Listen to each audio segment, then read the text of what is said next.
অন্যরা যখন তার বান্ধবীর থেকে টাকা ধার চায়। প্রিয়া, আরে তুই হঠাৎ আমার বাড়ি? হ্যাঁ ওই আর কি এলাম একটু। আসলে তোর সাথে একটু কথা ছিল আমার। হ্যাঁ বল। মানে আসলে আরে বল, এরকম কেন করছিস? কিভাবে যে বলি তোকে কথাটা, মানে আমার প্রচন্ডই সংকোচ বোধ হচ্ছে। আমি তো কিছুই বুঝতে পারছি না, এত আমতা আমতা করলে বলবি কিভাবে? মুখটা দিয়ে বল। কি বলতো আসলে না আচ্ছা তোর কি লাগবে? পরীক্ষার নোটস লাগবে নাকি? না না নোটস লাগবে না। তাহলে কি লাগবে? মুখ দিয়ে না বলে আমি বুঝবো কিভাবে?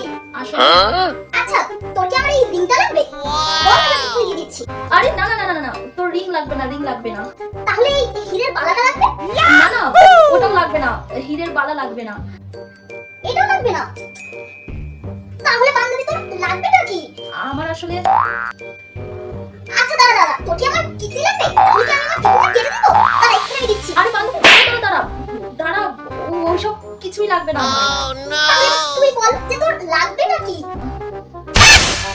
মানে আরে বাবা, আমরা দুজন বান্ধবী, আর তুই আমাকে বলতে সংকোচ বোধ কেন করবি বলতো? তাতে বলে ফেল তোর কি লাগবে। আসলে আমার কিছু টাকা লাগবে। তাড়াতাড়ি বল বান্ধবী, তোর ঠিক কত টাকা লাগবে বলতো? 1 লক্ষ টাকা দিয়ে দেবো তোকে। কত টাকা লাগবে তোর? 1000 টাকাই লাগবে আমার। আমার লাখ টাকা লাগবে না, 1000 টাকাই লাগবে। তুমি 1000 টাকা লাগবে? আমি তোকে 1 লক্ষ টাকা চেক দিয়ে দিলাম, ঠিক আছে? এই যে ধর। তুই না সত্যি বান্ধবী, তুই আমাকে এখনো চিনে উঠতেই পারলি না। এত সংকোচ বোধ করলে কি আর হয়? আমি না তোর ধর 1 লাখ টাকা চেকটা তুই ধর। শোন, 1000 টাকা তোর কি লাগবে সেটা তুই খরচা করিস, আর বাকি যে 99,000 টাকাটা ওইটা দিয়ে তুই একটা ভালো দেখে ফোন কিনে নিস। কিন্তু বান্ধবী এত টাকা আমি আরে না না, তোকে আর টাকাটা ফেরত দিতে হবে না। আমি তোর থেকে টাকাটা ফেরতই দেব না, কারণ আমার বাবা তো অনেক বড় লোক। আমার বাবার সব সম্পত্তি শুধুই আমার। 1 লাখ টাকা হাতে ময়লা, তো তুই রেখে দে, ঠিক আছে? তোকে আমি আর ফেরত নেব না। যা চিল মার চিল। থ্যাংক ইউ রে বান্ধবী।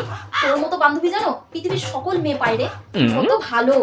তুই একটা কাজও করতে পারিস, তুই চাইলে আমার এই চেক বইটাও রেখে দিতে পারিস। নে ধর। আরে না না না না না ওইটা লাগবে না, ওইটা বরং তুই তোর কাছেই রেখে দে। তুই না আমাদের বান্ধবীটাকে এখনো বুঝে উঠতেই পারলি না, পাগল মেয়ে একটা। যা খুশি থাক। তুই ভালো থাকিস। আমি যখন আমার বান্ধবীর থেকে টাকা ফেরত চাইতে যাই, কি জানি ও আবার বাড়িতে আছে তো। টেপি, বাড়িতে আছিস নাকি? ও তুই তুই এখানে হঠাৎ? আসলে টেপি, আচ্ছা দাঁড়া দাঁড়া দাঁড়া দাঁড়া দাঁড়া। রোহান ফোন করেছে, দাঁড়া কথা বলিস না। হ্যাঁ বাবু বলো। বলছি টাকাটার ব্যবস্থা কি হয়েছে? ও আচ্ছা আচ্ছা হ্যাঁ হ্যাঁ হ্যাঁ আমি না একদম ভুলে গেছি। জানো তো তোমার জন্য কত টাকা পাঠাতে হবে? 2000। আচ্ছা 2000 টাকা। কত এক্ষুনি রোহানদাকে টাকা দেবে বলেছে, তার মানে এখন ওর কাছে টাকা আছে। আমার টাকাটাও ফেরত দিতে পারবে। না না তুমি কোনো টেনশন করো না, আমি তোমাকে এক্ষুনি 2000 টাকা পাঠিয়ে দিচ্ছি। হ্যাঁ হ্যাঁ হুম ঠিক আছে তুমি রাখো, আমি এক্ষুনি পাঠাচ্ছি। আমি ভালো সময়তেই এসেছি। হ্যাঁ তুই কি জন্য এসেছিস বলতো? হ্যাঁ আসলে টেপি, আমার ওই টাকা টাকা না, তুই আমাকে প্লিজ কারোর কাছ থেকে এনে দে না, আমার খুব প্রয়োজন টাকার এখন। আমি কোথায় পাবো বল টাকা? টাকাই নেই, আমি টাকা দেখছি না কতদিন ধরে। কেন? তোর কাছে কি টাকা নাই? মানে 200 টাকা আমাকে দিতে পারবি না? আমাকে তুই এনে দিলে না ভালো হয়। দেখিস না কারোর কাছ থেকে যদি পাস আমাকে এনে দিস তাহলে খুব উপকার হবে।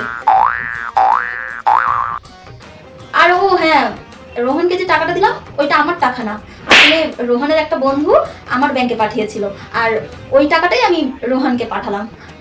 ওরই ছিল টাকাটা, বুঝতে পেরেছিস? আমার না, আসলে ওর ব্যাংকের বই একটু প্রবলেম, ওই জন্য। ঠিক আছে খেয়ে যাস, ঠিক আছে? আমি একটু আসছি।